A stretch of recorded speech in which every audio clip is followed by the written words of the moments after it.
What's up, everybody? It's the Hardy Construction. You can find us on Tumblr, Twitter, Facebook, as well as Instagram with your host Comp and Larry, as well as and me from horrorharbor.tumblr.com. Today's film is Hereditary 2018. Hereditary 2018. After the family matriarch passes away, a grieving family is haunted by tragic and disturbing occurrences and begin to unravel dark secrets. Directed by Ari Aster, written by him as well, starring Toni Collette, Millie Shapiro, Gabriel Byrne, as well as a whole bunch of other people. Actually, I should definitely say the actor, Alex. Did you roll your R? Alex Wolff. I was trying to do a Scottish. Was Gabriel Byrne Irish or Scottish? I don't know. Haha, racism. Definitely one of them. Also, I want to say, because we totally forgot about it, but happy Pride to everybody out there. Thea, happy Pride. Happy Pride. Danny vehemently told me not to say that because he has a problem, but you know what?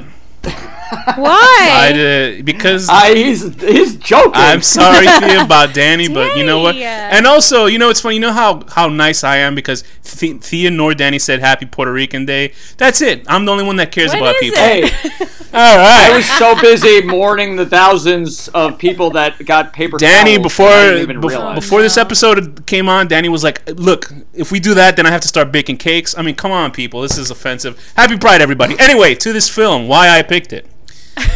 Hereditary. Happy Puerto Rican Day. Hereditary is a film that just came out a couple of weeks ago. I was very intrigued by this trailer. I'm sure. I don't. When did you guys catch the trailer? Did you guys catch the trailer before you saw the film, or? Yes. No, I still haven't actually seen the trailer. Oh, you should. It's a good movie. Anyway, Thea, you actually had a little bit of history before seeing this film, correct? Yeah, I read the script for this film before it was made about 3 years ago-ish. Wow. Okay. How close to the script is the film? Wow, that long, actually. Well, to be honest, I don't remember which version of the script I saw, or I know things have been taken out, but I can't remember exactly what. Like, there are parts of the movie that I remember clear as day because those are the most sort of iconic parts. Okay. Like the car scene and the ending and that kind of thing. Okay. There's I read an interview with the directors, Ari Aster. filmmakers. It was them, like maybe the producer. They were saying that there were like 2 extra hours of footage that they filmed and stuff, and then they cut it out. Mm-hmm. As in complete scenes that were already edited into the film, and they needed to get rid of it, or I'm pretty sure that or they actually footage, filmed a lot of it, or definitely like wrote it at least, and or they extra cut it pieces, out. maybe. Yeah.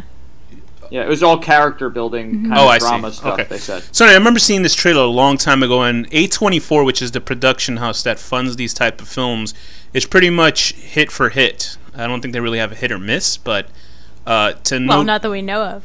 Yeah, some of the... if we know any of the films that offhand that we know that they produced... The Witch. Okay, so The Witch was a... which I love. Was a pretty polarizing film when it came out, but I think it was a critic's darling sort of film.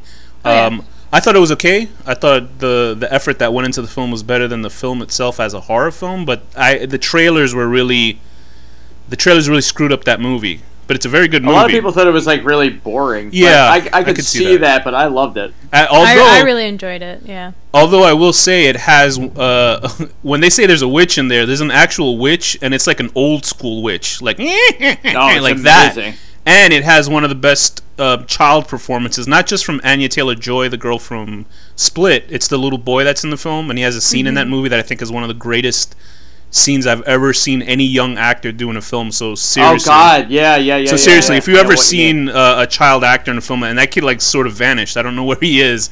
That's because I'm sort of ignorant. Anyway, so A24 has done films like Moonlight, It Comes at Night, Ghost Story, and Lady Bird. So those are some pretty notable films that A24 does. They're like sort of indie boutique cinema.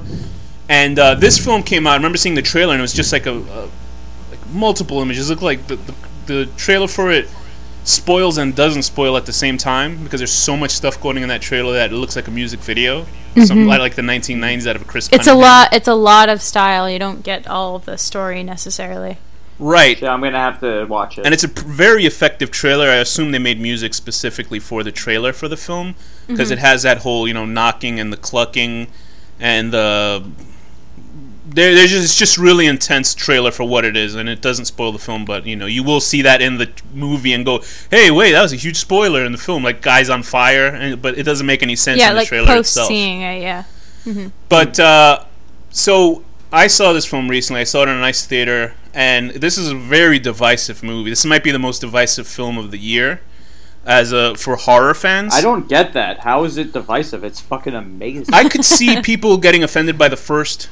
So it's a 2-hour film, essentially, like 2 hour and a couple minutes, and I can see why people get upset because people sort of want their Blumhouse horror film, and the trailer definitely gives that vibe of like non-stop intense like insanity, which it does have. But that insanity is throughout the film peppered about, but the last 10 minutes or last 15 minutes are pure, like, nutty horror film, and I'm sure that's when people woke up to enjoy it. But what were your guys' first, impressions of while watching the film? Like, you just saw it today, right, Thea? No, I saw it over the weekend. Okay, cool. In the theater, yeah. Okay, I saw it about three weeks ago, and Danny, you saw it last week, right, or something like that? Yeah, last week. I haven't. There's not a day that's gone by that I haven't thought about it. Same here. I'm it like does stay with you. There are some. It's one of those films. It's one of those rare films where I've seen, where a horror film at least, where I don't think I can remember the last time I saw when I was a child. That I was literally, when I went to bed that night, and I'm a grown man in some response, and I was like, I did not want to open my eyes at night while I was in bed. Like I specifically thought I did not want to be, specifically for one scene that happens, the first spooky scene that happens in the movie, which is when Toni Collette's character, her name is Annie in the film. They just got back from burying the grandmother, and she has a little conversation with her daughter Charlie. She goes into her mother's room and goes through, the crap in the boxes and stuff. She goes through this note that's very particularly, you would understand what it means towards the end of the film. She turns off the light and looks to her side, and you see the grandmother's figure very faintly in the shadows. Yeah, and I was like, I saw that in the theater, and I was like, holy shit. I said it out loud. I was like, holy shit, like, that's spooky. And I'm sure that's been done in films. Like, there was a movie that people were saying, oh, it's ripping off Lights Out. And I was like, I didn't see Lights Out. I saw the short film that it was based on. Right. But this was like a completely different thing, because it wasn't just like, hey, they flicked the switch off and it just shows up. Like, it's one of those films where they say it's not a jump scare film. And for the most part, it isn't. I think the jump scare comes because there's this Japanese artist that I like called Junji Ito, and he does these comics. He does. They did a film based on one of his works called. It was called Spiral or something. I just read Spiral recently. Yeah. Yeah, and he does these. I saw the movie. Danny and I saw this film. What was that movie about the girl who you can keep cutting her up and she keeps coming back? Tomi. Tomie. And his books, and his comic books, like. It's when I was watching this film, it automatically made me think of Junji Ito's works, because the frame will stick on the person's face like a really haunted, horrified expression, and then when you turn the page, because Junji Ito's such a master at page layout, the next page will be the creature's face, like a full splash image of it. Right. And this is what that film does. Like people were saying that this guy was doing the anti-Steven Spielberg shot. Because I think with Spielberg... Oh, yeah, I saw an article saying that. I didn't read it, but I know from what they say about the Spielberg shot is that they stay on a character's face who's in wonder for the longest time. And that happens in this film a lot. And it's one of those things where when they stick on a character's face, you know the second that the next shot is going to be something horrifying. Right. And they do it really well. Oh, God. The mom, Annie, when she has this face when she's watching the ants going, in that dream sequence... Oh yeah, right. On her son. That's like one of the best. Very quick cutaway. Oh my god. Yeah, and just her face, like all like scared, and then when it goes, when her husband goes on fire, and you see her face, and then she goes like, you could see that's the moment where she goes insane. Yeah, I think she's possessed in that moment. Yeah. And that shot is It's like the best fucking thing. That shot is in the trailer of the kid's face full of ants, Peter. I was like, what the hell? But anyway, so let's back it up a little bit. Thea, how does this story start? This story starts with the death of their grandmother, the mother of Toni Collette's character. And they're attending the funeral, and it seems like... Well, it also starts with the fact that she is a miniature house maker, which I just love as an addendum, because I just love that visual. But you get the impression that she didn't really like connect with her mother just by what she's saying about her at the funeral. It doesn't seem like she was really. She's talking about a stranger, essentially. Yeah, basically, like someone she just didn't really love per se in the last years of her life, or ever maybe.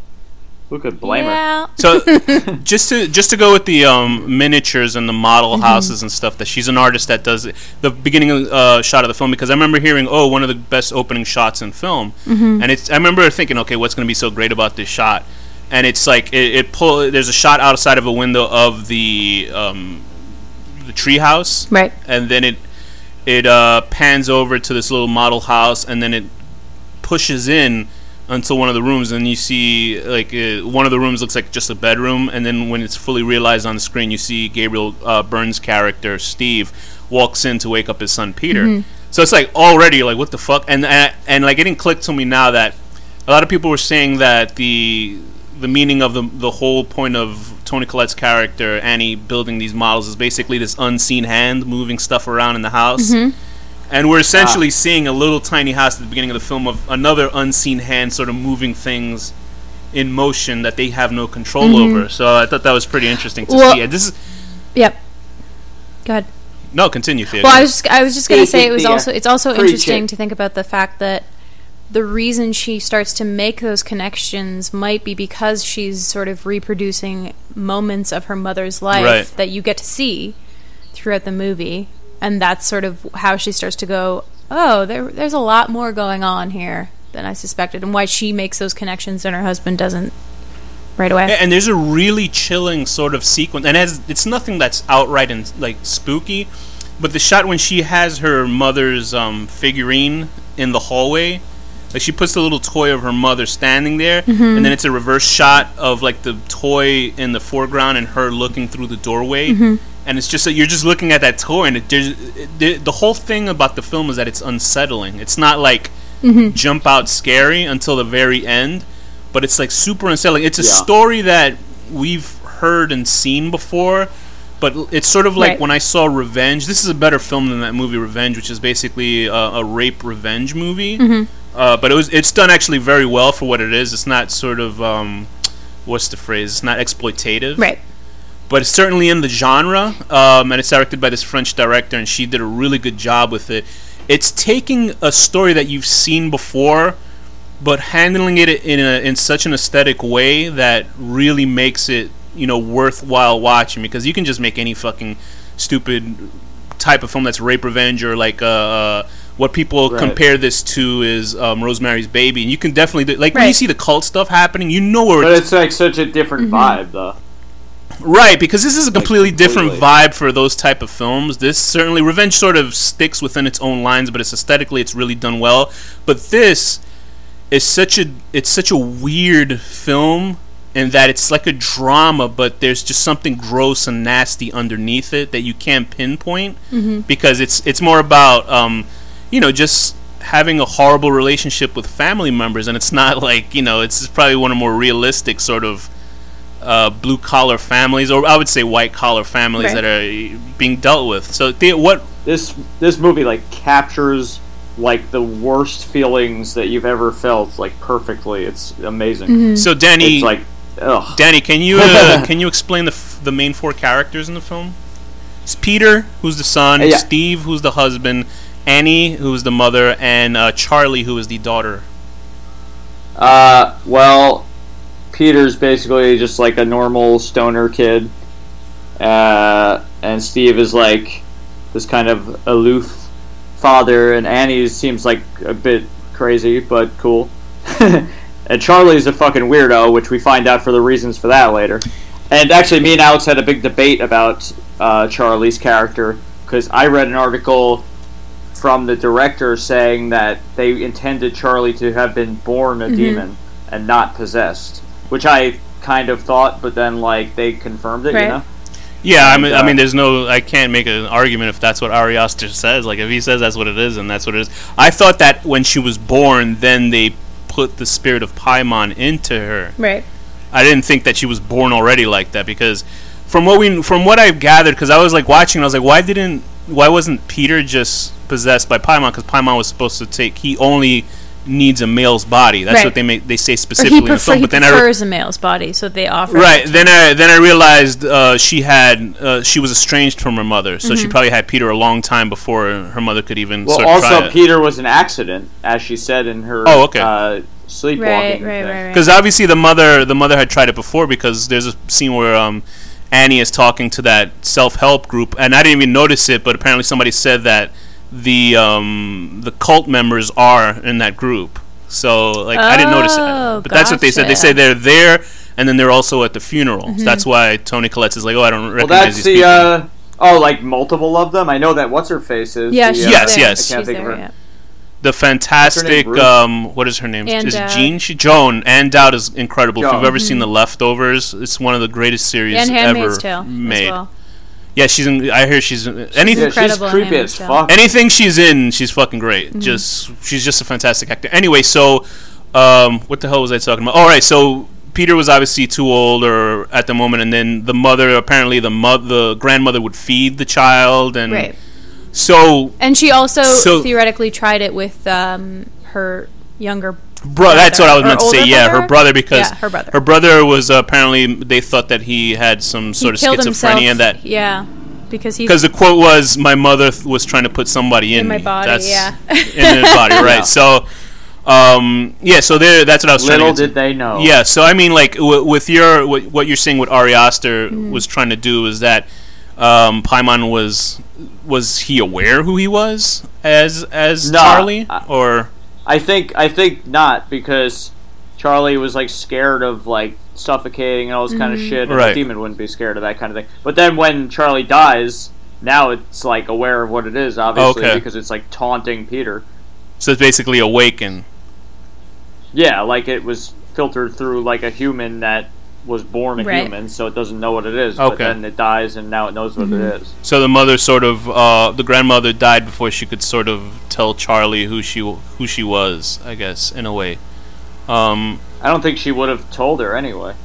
She has to. I mean, the whole big deal was about telling him, Peter, at the end, that he was unless the plan was always to put her, or basically bring them into Peter, which might have been which is really complicated, because this is a film that has to, like, you have to... Oh, I misunderstood what you said. I get it. Because this film is totally all about a suspension of disbelief, obviously just because demonic stuff, but all the symbolism and having Charlie eat nuts and stick her head out the window, car window to get decapitated seemed a little bit too sort of chessboard of moves between people, but whatever, it's a film. Well, it is, though.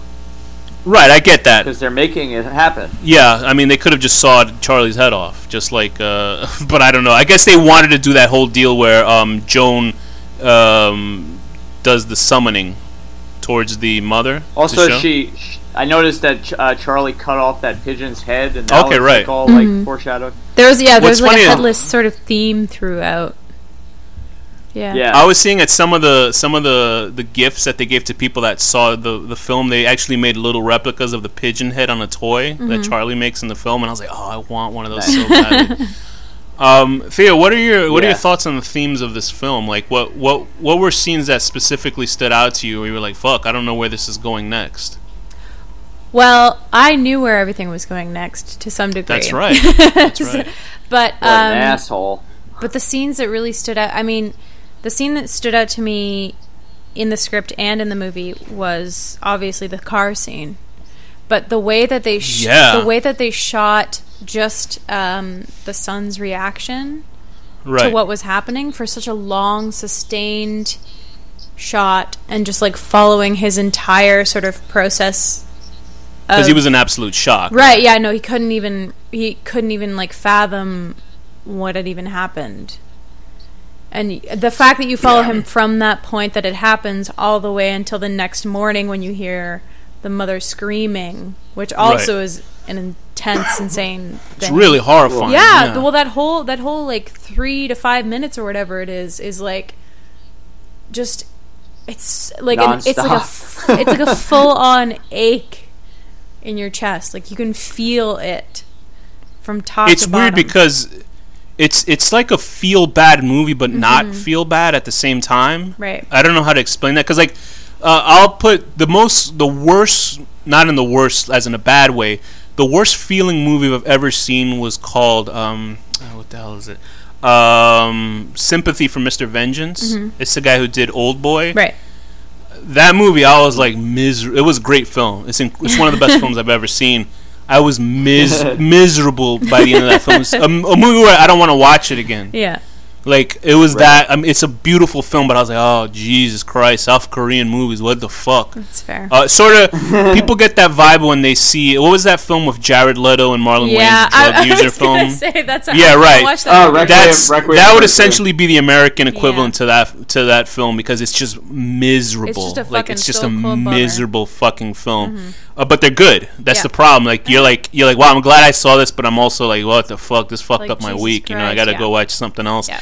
So this film had that air, but I think it was just so well done that it didn't kind of jab your face in the misery where you're like, oh, Jesus Christ. Because the heightened sort of supernatural element is why that's happening. The stuff in those two movies are like realistic. Like, stuff like in those films can happen. Do you know what I mean? But in this film, since it has a supernatural edge, it doesn't leave me miserable. Right. It's obviously the relationship with the family can make somebody feel bad, but I thought that the way that that Ari Aster handled it was really good. I think it's also because you're trying to figure out what's going on too. That's true. Up until it gets outright supernatural, it actually, I mean, like, up until basically the the seance scene, it all could have been real and just been like people going insane. Right. Yeah, right. Or just like with grief, like that kind of thing. Yeah. Yeah. Because the whole discussion. So like the panic attack scene, like when he smokes pot and has the panic attack, and it's just like this like horrible scene thrown in there. It's like, oh, the whole movie is so fucking good. I can't even explain it. There's a whole discussion about Hereditary, because, you know, people who have schizophrenia and that coming down, and then the grandmother essentially passing down her shit problems onto this family because she wanted, I guess, her own family of her own want. Do you know what I mean? Right. Like a different kind of family, sort of. Because it gives you knowledge or whatever. I mean, we'll talk about that final scene, but that final scene was, like, to see that in a theater was bizarre. Insane. Especially the theater that I saw was such a pile of shit. I'll explain what happened later. But, like, from the trailer itself, it looks like Charlie's going to be an antagonist in the film. Right. Like, just from the trailer, you're thinking, oh, she's going to be Damien or something like that. To some degree, she almost is. But she doesn't. She is, but the thing is, she doesn't know it. Right. To some degree. So when I'm seeing in the theater and I'm watching her, I hadn't seen any spoilers about the film. I just saw the trailer, and then when I saw the scene where she gets decapitated, I was like, "What the fuck just happened?" Like, I did not see that coming. So I wasn't like tired or anything, but I perked up in my seat because I had no idea what was gonna happen. Because you're like, now what the fuck are we gonna do? Yeah. Right, because I did not see it because coming at all. this type of film, if you had it in any other company, they would be, oh, the kid's gonna be hanging around in the corner, you know, doing weird faces and shit with her hand, you know, doing stuff with her hands. But they didn't do that because Millie Shapiro has certainly a unique look to her. She has a sister as well. I didn't know Millie Shapiro was on Broadway. She played Matilda. And did a good run on that. And so then when you see her in the in interviews, she's like a sweet little girl, and then when you see her in the film, like, she does so well, like, spooky, just being this, you know, quiet child. Weirdo. And it's just that her facial structure, which is naturally hers, and I'm sure they messed around with it a little bit for the film, as in makeup wise. She's just really good in it. But I felt sympathetic for her throughout the film because she's not coming off like an asshole or creep. I mean, you know, she's possessed by this, or she is this creature. So I felt bad for her when she got decapitated. Like, up until the decapitation part, I remember actually thinking, like, during the party scene, I was like, because I had heard very vaguely that this was like a cult sort of supernatural movie, but I didn't know anything about it really. And I was thinking, is this the right movie? Like, yeah. Well, because it isn't that for a long time, right? Yeah. At first, it's just like, oh, this is like kind of like a drama. It's a little creepy, but like, it doesn't. I don't see how it's going to go there. And then it's just like, oh my god. Yeah, I think it really was like so fucked up. I think that's all the frustration from the people that are expecting it to be scares every 5 seconds. And this is a film. This is a film that you have to let, like, percolate. You know, you have to let it go in its own way, because have you ever seen any of Ari Aster's short films? No, I got to see like 2 of them. Oh, you haven't seen them? I haven't. No. You might have seen one of them without knowing it. He did this film called The Problem with the Johnsons, and it was this short film that went viral like 2 or 3 years ago. What is the problem with the Johnsons? I'm going to spoil the problem with the Johnsons. Right. Essentially, it's about this this African American family with this older man, and he's being raped by his son every night. I don't know if any of you have seen that. Oh. It's like a really frightening. that. It's this frightening scene because their son obviously has a sexual and mental problem, and there's a scene where the father's like in the bathtub and he's like in fear because the camera, they don't show it, but the camera like zooms in on his face, and his son assaults his father like nightly, and then his father dies, and then he tries to do it to the mother. But you should watch it. It's actually really good and well done. If you see this film, you can see the origins of that stuff. It's really well done. And then he did this other, actually a very funny short film.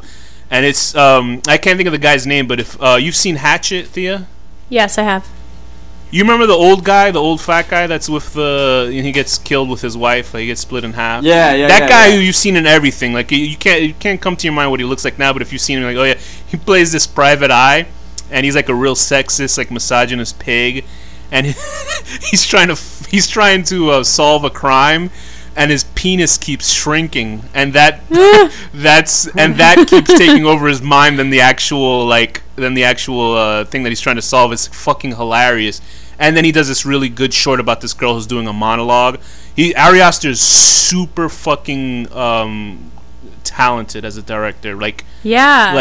This is a film that if this is his first feature film, this is a feature film where you're like, wow, this is a classic fucking movie. The way it just looks and the way it handles itself. Like the style that he has for his first time out on a feature film is insane. Just like the level of it. Yeah. I don't know. It's Do you guys have any it really is. Do you guys have any commentary on the music or the way that it's shot? It was like. I mean, I can't really explain. It was perfect. I don't have words. I can't say anything else. It was just like every detail of it was perfect. I have zero complaints. It was only good. The music was awesome. I want to know if you guys felt it was long in any parts at all, because to me there were moments that felt telegraphed and unnecessary to me. But that was also like what? Like what part? What's the problem, Thea? What? There were parts. I just think there were about maybe 15 to 20 minutes that could have been shaved away, just of things that were like cutaways or like of things carved or written on the walls. Or there were too many miniature scenes. I loved it, but there were too many to me. There were just little moments of things that I feel like could have been shaved away to. I guess you know what. I guess this movie sucks. According to Thea, you know what? I picture Thea in the theater when those scenes are coming on, and she's going on Canadian Snapchat and going on Canadian Twitter and just like rolling her eyes stuff. with her maple syrup. Twitter, so. She's talking about who's that? Who's your president over there? Justin Trudeau. Some dude. She's tweeting Justin Trudeau. There you go, Justin Trudeau. Anyway, but no, I can see your argument for that. I love the pace of the film. I just like how slow and moody it was. But I can definitely see people. I mean, that's probably one of the huge complaints about everybody out there. That it's just too long and there's nothing happening. But I'm like, well, that's why they cut out 2 hours of it. The guys didn't think the that's fair. People had the patience for it, which I get. And they said they cut out only the drama and left it to horror. But it was I can see them skimming. It was Annie building a house in real time for 3 hours. That's what it was. Yeah, right. A real standout was Alex Wolff as Peter. It's so funny because people are saying he looks nothing like the father. But apparently he was in another movie or another TV show with Gabriel Byrne playing his dad as well. So maybe that's why that's just, that they're also in this. It's funny because he's like olive skin color and he does not look like anything like Steve or Annie in the film. He sort of looks like a Robert De Niro because of that very like well-placed mole on his face.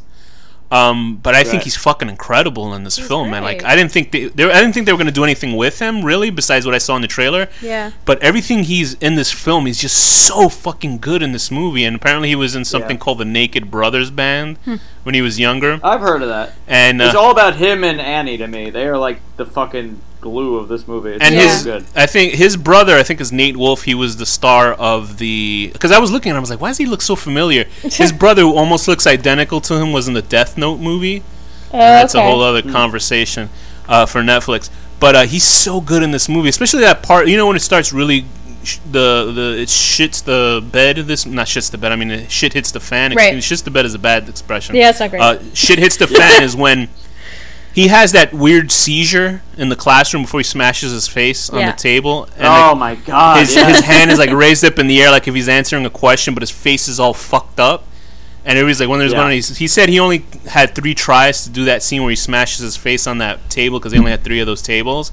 Right. And I'm like, man, this dude is insane. Like the party scene, the scene where he's bullshitting with his friends when he has that panic attack, like you said, Danny.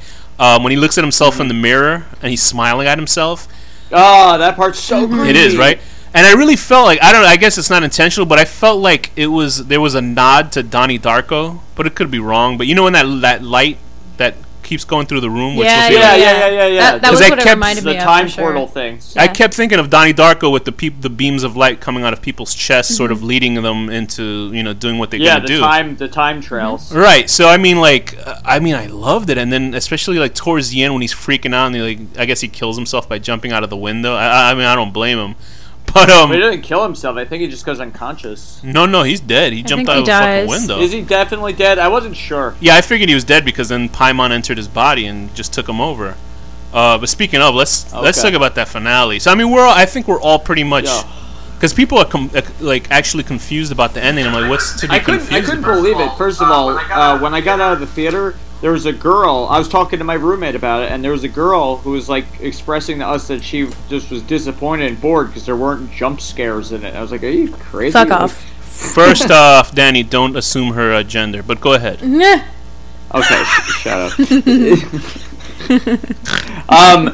But anyway, so when the scene where he's unconscious. And then, he's walking and he knows that the mom is behind him. Like, we know that the mom is behind him because we see her scampering around. And then he could tell that the mom is behind him and he runs for the attic and she's chasing him. Like, that scene has looped in my head, all week. It's so scary. It's the best chase scene I've ever seen. Well, and I couldn't stop, because she was in his bedroom before that, in the scene before that, right? Yeah. I couldn't stop. I couldn't stop staring at her and just being like, "Oh God!" It was so scary. I mean, going back to I had to stay at my. I had to stay at my mom's house this week because I just had to be up for work in that area very early the next day, and I woke up in the middle of the night, actually scared that my mom was watching me or something. Like I'm a grown man, like Alex, and I was scared. It's a really scary movie. Yeah, because going back to that scene where there's an argument where it looks like it's happening in real time where he bursts into flames. Remember when she's having the nightmare of trying to set him on fire as a child? And I was like, oh my God, that's crazy. And then especially this part when she starts sawing her head off. I didn't know what it was. I thought she was putting scissors in her neck. Right. Apparently she had a wire that she wrapped around her neck and was sawing it off. At first I thought she was stabbing her neck, but then I realized she was cutting through it. Yeah, well, let me explain what I said in the piece of shit theater, because when I was watching it, the scene right before he wakes up, before all that stuff happens, and he's walking through the hallway, the house lights in my theater turned on. Oh. So it was jarring. So for that scene where he's just walking through the hallway, the lights turned on, and I couldn't see what was on the fucking screen. And I was like, what? And everybody was like, what the fuck? And I was thrown out. I was like, well, first of all, it scared the shit out of me. The lights turned on in the middle of the movie. But then they got back. The lights turned off. But that pissed me off. And then I complained, but nobody did anything. So what can you do? Anyway, that whole last, especially, it's so funny because Gabriel Byrne is sort of playing a thankless role with Steve. And you think, they're not going to really give him anything to do in this film because you're like, wow, that's Gabriel Byrne. He's pretty much been in a lot of good films. And you're thinking, he's not really going to do much. He's sort of background furniture. But I think he does really well with his role and how sort of small it is. So, non-believing and the accusatory tone that he takes of his wife, saying, you're the one that stole your mother's body and put it up there in the attic. You know what I mean? Stuff like that. I will say I laughed my ass off when he was not believing and goes, yeah, and he goes up the ladder. You see him go, oh! And then he comes back down, and he was like, what the fuck is going on? Especially, when he's having the conversation with her at the table, after the argument with the son, which is a fantastic scene. So, was the body up there the entire time since the grave was... Yeah, remember so that was very specific. Or do you think they snuck it up that day, maybe? and he didn't want to tell the wife, I guess, to not make her feel horrible about the whole situation. That's what I was getting from it. But yeah, that was crazy that they didn't even smell that body through the attic, and you see that like it's blackened and there's no head on it. But that whole last 15 minutes of the film are insanity on film. Like I've never witnessed something so crazy in a film in a long time that I can't remember what the last one I saw that was sort of that nutty. But like the scene where, you know, when he flies out the window or falls out, jumps out the window and dies, and Paimon takes him over, and then you see the corpse of the mother floating up to the treehouse. It's just like, but in a weird sort of like it's like a weird ghostly flight. I mean, obviously there's or like no a other marionette way to fly. almost. Right. It looked like it sort of looked like the toys throughout the film. And then when he goes up there, and then he sees the grandmother's body. Like, was it the grandmother's? Yeah, it was grandmother's body because it was blackened out. Yeah, because I didn't think they were going to have the father's body. It wasn't up there. But it was her and then the mother's body bowing towards that statue. The Paimon statue had Charlie's head on it, which was another, like, holy shit moment in the film originally when they showed Charlie's... it took me a moment to, like, even realize what it was. Yeah, because when they first showed Charlie's head on the road with the ants, I was like, good fucking God. I was like, holy and God. It's such a quick cutaway, but it's so brutal. Right, and then when you see her head, like, on top of this thing... it reminded me of that. What was that movie that we saw, Danny, and about the guys? It was on Netflix. The Ritual. Remember that whole weird church thing at the end of the film with the weird statues? The Ritual about the four guys. No, The Ritual. The movie The Ritual about the four British guys that they find that cabin in the woods. Yeah. Thea, you should watch that movie. It's really fun. Yeah. Anyway, that's what it reminded me of because you know all these sort of cult films sort of have the same iconography and imagery in it. But I thought this did really well for what it was, especially also something that I would say similar is Kill List, which sort of comes out of left field. Right. But sorry to spoil that one. No, but anyway, I like how they got into I thought it was pretty cool. They got into all the Goetia stuff and like. Can you explain some of that? Really simple. I mean, I'm not like an expert at all, but like there was a point where I was just really interested in it for like art purposes and stuff. And basically, there's this thing called the Lega. I'm probably fucking this up, but the Legameton, and it's also called the Lesser Key of Solomon. And I heard about that being definitely something about Solomon's Key dealing with Paimon because there's 9 kings and stuff like that. He's in that. He's one of the 72 demons or whatever. And then there's another thing called the Greater Key, which is angels. And basically, the Goetia is like a catalog of these demons, and it has their sigil, which is the sigil, thing that she's wearing. Yeah, right. Yeah, that symbol is his basically like his logo. Like it's an actual logo you can see, right? In the books, like if you look it up, it's in there. And like if you want to summon that demon, you have to like use that symbol and do this whole ritual, blah blah blah blah blah. And I'm not an expert at all, as you could tell, but it's pretty cool that they got into that and they like kept the crown on him and like his description's kind of similar and everything. Like they really did it well. It's so funny as a kid growing up. All you know about like Solomon's Key that I knew was like an arcade game about a guy who you have to like get through a room with a key and shit, and then you find out there's something weird going on with that storyline. But that whole deal, and then when they put the crown on him, they take the crown off of Charlie's head and put it on him. Then he turns around and the corpses are worshiping his feet. I was like, fucking hell. Because like you hear that sort of orchestral chanting at the end. It's just really unnerving. And the thing is, I know that's how the movie's going to end because movies like this sort of always end like that. That's predictable.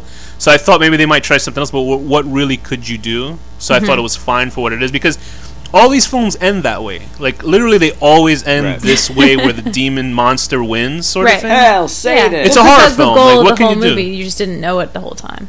Right. So, I mean, like, Rosemary's Baby, Kill List. Yeah, but Rosemary Baby ends on a much more positive note than this. Because at least in that, she's still alive, and she gets to be a mother to it, and, like, at least enjoy her kid in some sort of way. But in this, it's just, like, your mom's headless horrible. now. Yeah, so I think, basically they're using him to give them knowledge and gold and money and all that shit. He's not going to, like, do magic powers and destroy people. I think that was the whole point of his character. They're basically selfish cult people. Right. So I'm not sure. But he teaches things and gives good familiars and all this type of shit. Okay. it's a fucking phenomenal movie. Like, I don't know what else I can talk about it, but it's just so, everything about it is so fucking good that like I can't just help but tell people to watch it. It's just really good. You know what I mean? Like, I honestly, I've been telling everybody I know about it, and nobody I know really likes horror movies for the most part. That's crazy, so it's like, I need more people to talk to. I can't stop thinking about it. I'm obsessed with this movie. I'm gonna watch it. Like, it's too bad because like it is more drama and grief than anything than horror until sort of like a few moments in particular. But I like to use the phrase. I'm sorry. Go ahead. No, go for it. I'm sorry to use the phrase, but it's always a meditation on the destruction of family, and it's the phrase meditation is correctly used for this type of film because you're slowly being absorbed into this weird, like, destructive world that's happening right in front of you. It just captures like insanity and like depression and all this kind of stuff so well. Plus, it also does demons and like really fucked up things in horror movies like so well. Also, it's got everything amazing in it. The only thing it doesn't have is comedy. Like, there's no comedy in this movie, which normally is a deal breaker for me. But like, I'll forgive it in this one. Yeah, this is a super serious one. It's I'm able to say this movie is like a modern classic to me. Like, it really is. Like, it was weird seeing two films this year. Like, oh, I saw a shit movie in between these films, which I saw this, and then I saw the fantastic Phantasm Ravager. But then I saw The Endless, which is by Benson and Moorhead. So it was like really awesome to see some really good horror films this year. Like, you know how everybody says 2017 was the year of the horror because of that. But this is like a real standout for the type of film it is, and especially we're in the golden age right now. Right, with like Babadook and Witch and this and Creep and all. Because a lot of people say that A24 releases boutique horror, and I'm like, that's fine with me. Even if it's like a little artsy or whatever, I'm fine with it as long as it takes the horror that it does and tweaks it, but makes it almost like, because they say, oh, this isn't worth, like, horror films aren't worth Oscar noms, and I'm like, this certainly is fucking worth an Oscar nom. This absolutely is. Toni Collette specifically. Yeah. She's incredible in everything, but I really love her in this. I can't say I've only seen her in Little Miss Sunshine. Yeah, okay, that's where I saw her in, because I can't rember, like, I know of Toni Collette, right? And I'm like, I know her of some stuff. I mean, and then, did like, you see Krampus? Because she was in that too. There you go. I saw her that. It's so funny because she's in the film. She sort of disappears in her roles. Yeah. And this one, I can specifically remember her in this film because it's like a piece for her. Like, the whole film is just like, it's cradling her, this movie. And then when I saw an interview for her, I was absolutely shocked that she's Australian. Yeah. I was like, really? Yeah. And I was like, what? Oh, like, God. It was the same thing when I heard Christian Bale talk for the first time. Because, like, Christian Bale did his interviews for American Psycho with the American accent. Right. So then when you see him in Batman Begins, I was like, what the fuck? Like, I couldn't believe it. So Toni Collette is just, like, insane she's in incredible. this movie. Yeah. She's incredible in this film. I'm so glad that they gave her this, this opportunity. And, well, she gave Ariasa the opportunity of working with him. But she like really nails like just being a person who's going absolutely bonkers. Yeah, and the frustrations of a mother, because it's just so well done. Like, when you watch when she has that blow up scene with her son at the table, and you're like, you think about your own interactions with your mother and how you've sort of disappointed your mother. You know what I mean? At least I have. And I was like, oh yeah, you're right. Like, you almost don't think of your mother as a woman or a person of their own right. You almost just think about them as as your mom. As nothing else. And so you don't understand how difficult it must be. Hey, you should be watching, brother. But it's like you almost can't think of these women who basically, I would say in a sense, sacrificed their life for you. They do because their children become their priority. But like the trash can man for Randall Flagg, and like for you. But it's incredible. It's a great show. Theo. I mean, just for the film itself, her, Alex Wolff, everybody knocks it out of the park for who they're playing in the film. Every role is just so well suited to the actor that it's like you don't lose anything out by watching this film. Like, if you're worried about seeing a Blumhouse type of film, then go fucking watch a Blumhouse movie. There's nothing wrong with Blumhouse films. No. This is a movie where it sticks with you, and you think about it many, many, many days, weeks, years after you watch it. And one of those films where you'll remember a scene years after you've seen it because the movie stuck with you. Well, for me, at least. I'm gonna be watching this movie like once every 6 months from this point forward. Yeah, no, this is it's one of those movies. This is at least like at least once a Halloween. We should viewing, stream it and just watch it all together. Oh yeah, I would. Yeah, I definitely. I'm down for that shit. But let's go with the ratings. Danny, what's your rating for this film? I'm giving it a 10 out of 10, like easily. 10 out of 10. Decapitating your sister, and then driving her headless body home as a good morning present to your mom. Thea, what's your rating for this? I'm going to give it a 9 out of 10. Seeing something very spooky in the dark, because everybody knows that feeling, and it's really fucked up and freaky, and I hate it so much. I'll give this that was pretty bad. Spooky. I would give this a 10 out of 10 Golden Crown, Gold Star. Staring at your classmate's butt that you have a crush on, not knowing a few weeks later you're going to be smashing your face right into the table you were trying to hide your eyes in. With that, Thea, what's the final word? Blum. Danny, what's the final word? My grandma's an occultist.